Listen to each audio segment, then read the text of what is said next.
Welcome back, everyone. So this video is for anyone who owns a Mazda. Pretty much any Mazda made between 2000, I'm just going to say 2019 and 2023 maybe. I just got my very first engine light, and it turns out to be a very widespread issue. And I want to clarify one thing before we dive in. This is not an oh my god, I need to get rid of my car, holy crap, Mazda sucks kind of issue. This is more of the kind of problem that you would find on really any modern vehicle. Modern vehicles are infinitely more complex than they've ever been before. There's a lot of electronic controls and all these great things that help to make these engines run as efficiently as humanly possible, but that does come at a cost. And that cost is, well, with more parts comes more problems. Now, the issue that I want to talk about has to do with the thermostat. Every water-cooled internal combustion engine has one. The old-fashioned thermostats were fairly simple devices. They cost about $15, and they were usually part of a routine service. I would say whenever you would change your coolant, it was common practice to change the thermostat at the same time. It was a little bimetallic spring mounted in a valve. Pretty simple, bulletproof.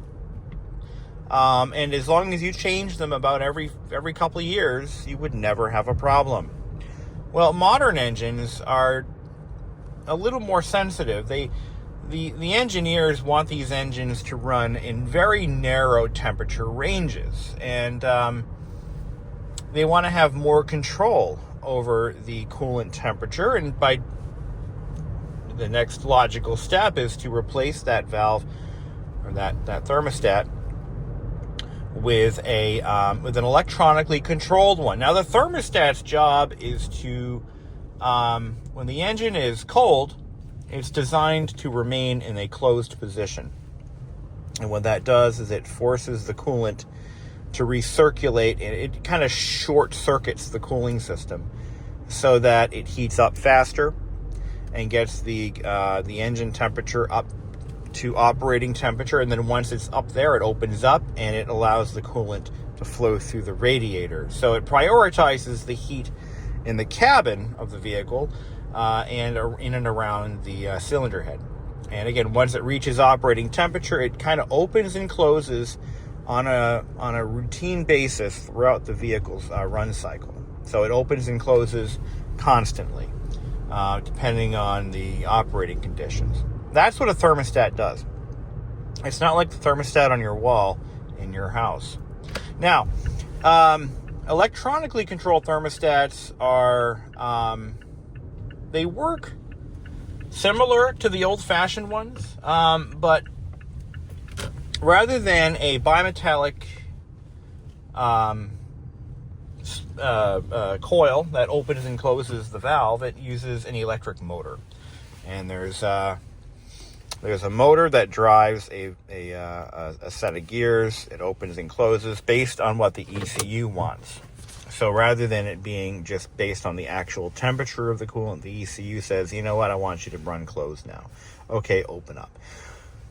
So, et cetera, et cetera. Now, it also, just a little sidebar, it also has a set of motor-activated louvers in front of the radiator in conjunction with the electronic thermostat. If you look at the front of this vehicle, you're going to see a set of louvers that are operated by a little motor.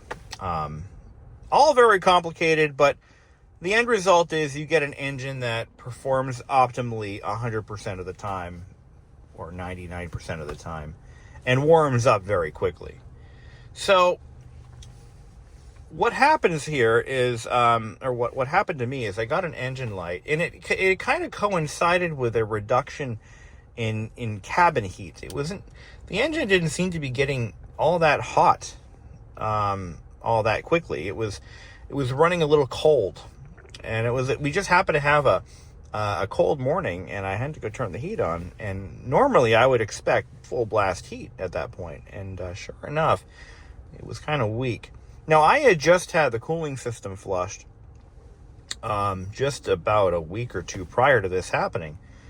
And so I chalked it up to, oh, well, maybe they underfilled the radiator. That's happened to me before, as a matter of fact, in another vehicle at another shop. So I checked the coolant levels, and they were perfect. The reservoir was a little on the low side, so I topped it off because they must have, they probably didn't, it probably had an air pocket. It released that air pocket, and it tried to replace it, and, well, it drew down the reservoir. So I checked the radiator and the reservoir. Everything was good to go. But the light was still on. So I went and I had to buy a new scan tool because my old one was obsolete. It would not scan this vehicle at all. So I bought a new one, and I was able to I could not see the code, but I was able to reset it. I kind of thought it had something to do with temperature because, again, heat was kind of weak. So I just figured, we'll reset the code. The code came back, I think it was P0216 or P0126. It was something like that. And bottom line, that code it meant what I thought it meant, and it was insufficient coolant temperature. Now, if you know anything about how modern engines work, that immediately brings up, okay, we have a thermostat problem, more than likely. So I went ahead and so I got the code. I called the dealer. I said, hey, because it came back after a week. I'm sorry. I reset the code, and it came back after a week. And that was with the new scan tool. Sorry if I'm bouncing around. I've filmed this about 7 times, and I'm about done. I keep screwing this up. So whatever the code was, that's what it meant. I did not reset the code this time. I called the dealer, and I said, it's under warranty, so could you guys bring it in, or I can bring it to you? And they said, no problem. They scheduled me, and it was 2 weeks later. Now, this is important. If your engine light is solidly orange, the ECU is designed to differentiate critical errors from nuisance errors. And this particular problem was classified as more of a nuisance. But the critical ones are going to be misfire detected, or anything that could cause raw fuel to enter the exhaust stream. Anything that can cause that, a misfire, a stuck open fuel injector, a bad coil, something to that effect, would dump raw fuel down the exhaust. You're going to get a flashing engine light, and that means do not drive the vehicle if at all humanly possible. And the reason why that is such a big deal is because raw fuel will destroy your catalytic converter, and it will increase the cost of repair astronomically. So if it's flashing, don't drive it. So the dealer took it in. I threw my bicycle in the back and rode that home. It was a nice sunny day, so I figured, what the hell. I took the day out of work, and I had the dealer check it over. And they confirmed that it was indeed a thermostat issue. Now, I have been doing some homework on this problem, and it looks to be very common on certain model years. I think it's 2019 to 2023, maybe 2022. The original TSB, there's 2 TSBs on this. The original one was targeting the 2021 back to 2020 or 19, when they first implemented this new thermostat design. But mine's a 2022, but it was also built during the pandemic, so it's possible that my car may have had the older style thermostat. They had made some changes to the thermostat design, the body of the thermostat, to prevent this from happening. Apparently what happens is it is sensing a fault. Now, this is kind of cool. These thermostats are actually, not only does it have a valve that opens and closes based on ECU request, but it also contains a fail-safe component. And that fail-safe component is designed to take over if there is an issue detected within the system. So the fail-safe component is if you've ever worked on an older vehicle from like the 60s on up to the 1980s, it's a little wax, it's a cylinder with a piston on the end of it, and there's a wax pellet inside there.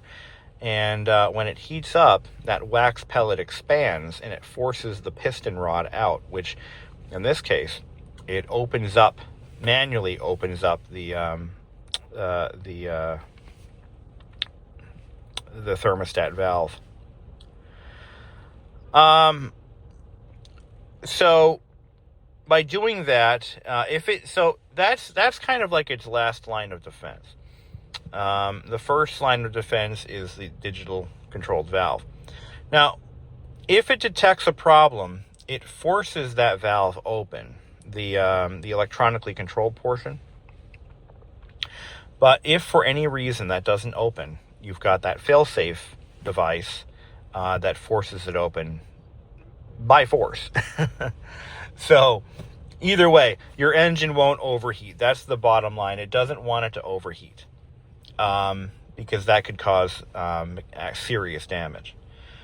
So I got to give Mazda credit for designing this valve in a way that reduces or prevents engine damage, but also provides the benefits of, tighter temperature control. Now, the other thing I want to point out is, so in the earlier TSB, you had to replace, under warranty in this case, they would have replaced the entire thermostat assembly. That's the entire thing. But Mazda has since released a service kit, and it's described in a service bulletin that you can look up yourself, and I'll give it to you right now. 01005/24. 01005/24. If you Google that, it'll pull up the service bulletin that describes exactly what needs to be changed. And what they're going to do is they're going to replace the thermostat housing cover, the fail-safe, a gasket, and something else. I forget what that other thing is. And in my case, it was a warranty issue. TSBs are not like recalls. A recall usually occurs if there's a safety defect that can cause the engine to fail in traffic. Anything that can cause the vehicle to shut down in traffic or on the highway and create a hazard, catch fire, airbag deployment, that kind of stuff. They're going to usually classify that as a safety defect, and it will become a recall, and you would have to bring your car in to get it changed no matter what.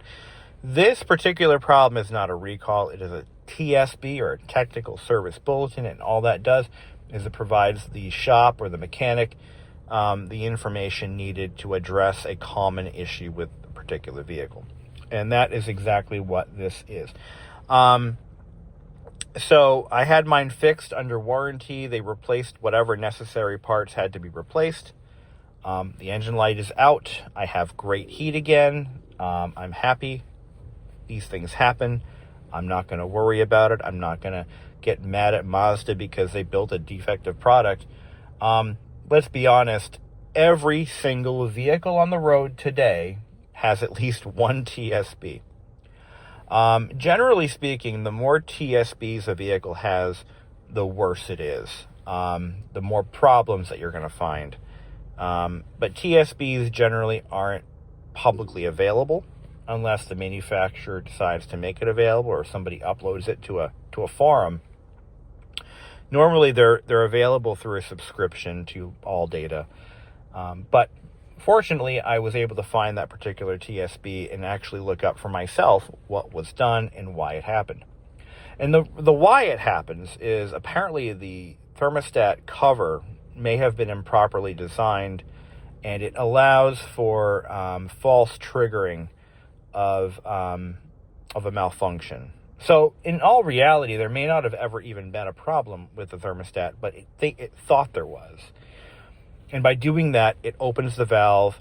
The engine never reaches full operating temperature. You have shitty heat, and you've got an engine light giving you a suntan until you fix the problem. Not a big deal, and I'm glad they addressed it. So that was my first engine-related warranty issue. If it were out of warranty, and at 40,000 miles, that 60,000 miles is coming up fast.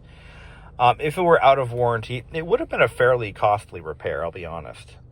So if you've got a any Mazda product from this time period, 2000, no matter what, 2019 to 2023-ish, I would say, and you get an engine light, don't hesitate, because especially if your vehicle's under warranty, get it taken care of.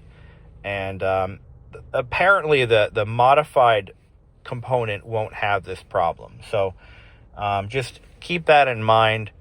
And also, yeah, I had to buy a new scan tool.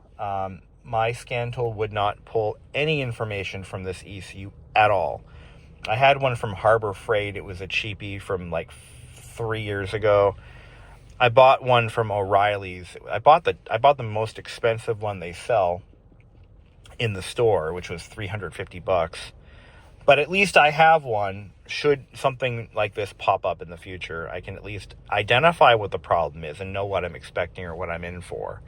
Because going into a shop, a dealership, or any service center, not knowing what the code is can be terrifying, because, you know, if you tell them what the code is, at least they get the idea that you at least have some vested interest in what the problem is, and, you know, they're less likely to try to sell you a bill of goods. But in my case, it was warranty, so it didn't matter.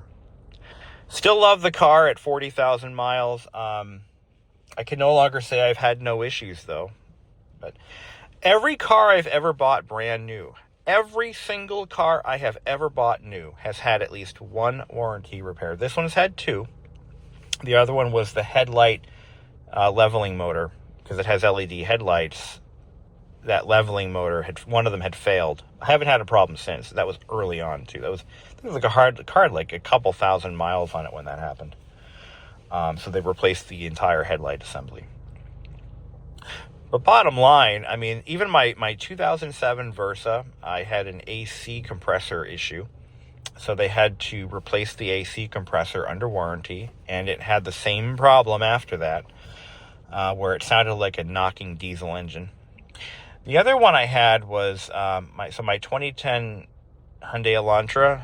It went through two transmissions, a valve cover gasket, and an HVAC control panel, all under warranty. What they did not cover under warranty, unfortunately, were the suspension bushings that fell apart at 60,000 miles. My 2014 Elantra had a rear spoiler issue. The rear spoiler was deforming on hot days and preventing the hatch from opening. And it also had a problem with the purge control. The purge valve had failed. And it had a bad wheel bearing. Yeah, the 2014 Elantra at around 30,000 miles had a bad wheel bearing, and purge valve, and the rear spoiler. And then my 2017 Santa Fe Sport, also still under warranty, thank God, had a camera failure for the 360 view camera, exterior camera system. It was the driver's side camera had failed. But yeah, every car I've ever owned has had a warranty issue. So, but we're maintaining temperature now. We're at 210 degrees, just shy of 210. Which is where it's supposed to be. It was actually a little below that before, because the valve was held open by the ECU. So, all good though. Now I got to wash under the hood. They sprayed coolant everywhere, so they did the repair. I've got to clean the whole under hood. Ugh, it's a mess. Till then, guys. So I figured since we've pretty much addressed a very common issue with the I believe at least the front wheel drive Skyactiv engines, with the exception of the turbo. By the way, that's not affected by this. There's another interesting tidbit I want to share, and I'm just sharing kind of a rundown of this. So, like every modern car today with an automatic transmission, the Skyactiv drivetrain uses an electronically controlled adaptive automatic transmission, and occasionally these transmissions get stupid and they might start picking up on driving cues that are less than desirable and shifting at odd shift points and shifting aggressively or too late, depending on how you're driving that particular vehicle. This is especially an issue on vehicles with multiple drivers, possibly even rental cars. But it's happened to me where all of a sudden I notice my car just start shifting aggressively and or too lazily. This has happened to multiple vehicles I've owned. Nissans, Hyundais, and this Mazda. The nice thing about Mazdas, though, is that there is a built-in transmission reset protocol. So you don't have to bring your car to the dealer to get it reset. You can just do it yourself in the comfort of your own driveway, even. I'm going to put a link to a video in this. This guy did the reset procedure, and he went through every single mode. You have to do it under certain conditions. The engine and transmission both have to be warm, which means that you can't just drive it through the city for a little bit. You have to get the car, I'd say get it on the highway, get the transmission up to temp, and you really have to drive the car a little bit. Otherwise, it won't go into reset mode. The other thing I want to point out is if you follow the instructions in this video, I need to emphasize that you have to put real pressure on that brake pedal. You can't just, like you're coming up to a stop sign, put a little bit of... No, you have to really put a little more pressure than you normally would on that brake pedal to get it into reset mode, or relearn mode, I think is what they call it. And you will notice a very distinct change in your shifting patterns. It'll be more like it was the day you bought it, or if you bought it used, and the day the previous owner bought it.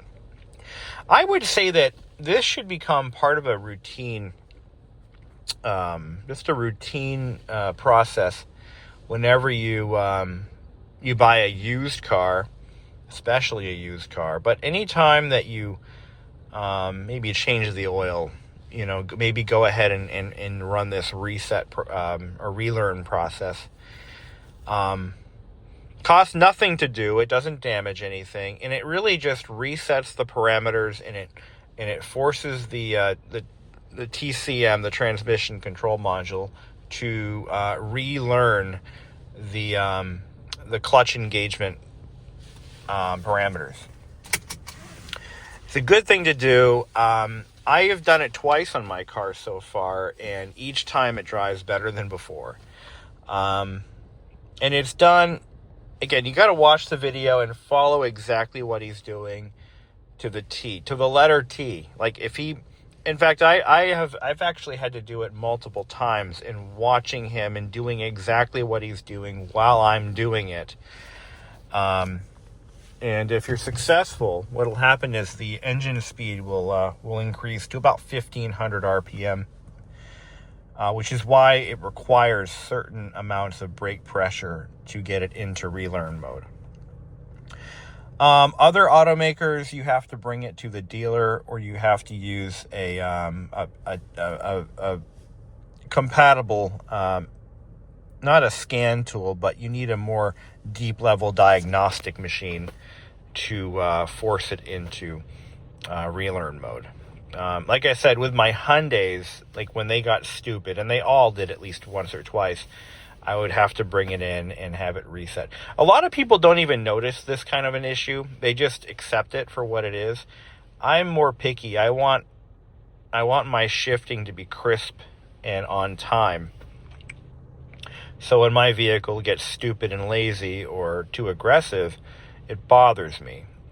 So I want to do something about it. At least with the Mazda Skyactiv platform, it's built right in. You can do it yourself. Oh, and here's another one. This is a freebie. So let's say I want to shut the car off and I want everything to stay on, right? Like keep it in accessory mode. Watch this. And this is, I don't even think this is in the manual. Craziest thing. Hold down, pull the shift trigger. Actually, without the brake.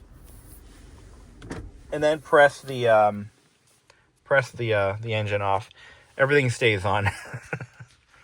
Like, what the hell kind of crap is that? Now when I open the door, it shuts off.